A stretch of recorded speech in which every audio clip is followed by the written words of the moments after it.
H&M-ը ամենահին, ամենահայտնի եւ ինչու ոչ ամենահարգված մաս-մարքետի բրենդներից է։ Բայց վստահ եմ դու չգիտես այն ամենի մասին, ինչ ես պատրաստվում եմ ներկայացնել։ Բայց նախքան այդ հետևիր իմ էջին, որտեղ ես ներկայացնում եմ քո սիրելի fashion եւ beauty բրենդների պատմությունները։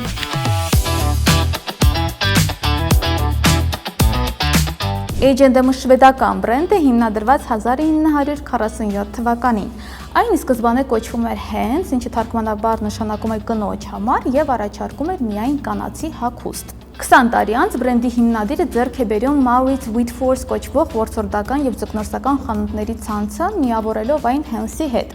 Արդյունքում ստացվում է Hens and Maurits կրճատ H&M խանութների ցանց ամբողջ ընտանիքի համար։ 2004 թվականին H&M-ը անում է հեղափոխություն նորաձևության ոլորտում, հրավիրելով Կարլ Լագերֆելդին կապսուլային հավաքածու ստեղծելու համար, որն ի դեպ վաճառվում է հաշված ժամերի ընթացքում։ Սա առաջին դեպքն էր նորաձևության պատմության մեջ, երբ մաս մարքետը համագործակցեց լյուքս սեգմենտի հետ։ Դրան հաջորդեցին համագործակցություններ Balmain, Versace, Moschino եւ այլ բրենդների հետ։ H&M-ը նաև հայտնի է իր հետաքրքիր մարքեթինգային հնարքներով։ Որոշ քաղաքներում H&M-ի խանութները բացվում են հատուկ ակցիայով, առաջին գնումը 1 շվեդական կրոնով, ինչը բնականաբար հանգեցնում է հսկայական հերթերի։ Այսօր H&M-ն ունի ավելի քան 5000 խանութ 70-ից ավել երկրներում։ Իր մասշտաբներով նա զիջում է միայն Zara-ին եւ գտնվում է երկրորդ տեղում։ Հավանիր այս հոլովակը, եթե բացահայտեցիր նոր փաստ H&M-ի մասին եւ մեկնաբանություններում նշիր, արդյոք օգտվում ես այս բրենդից։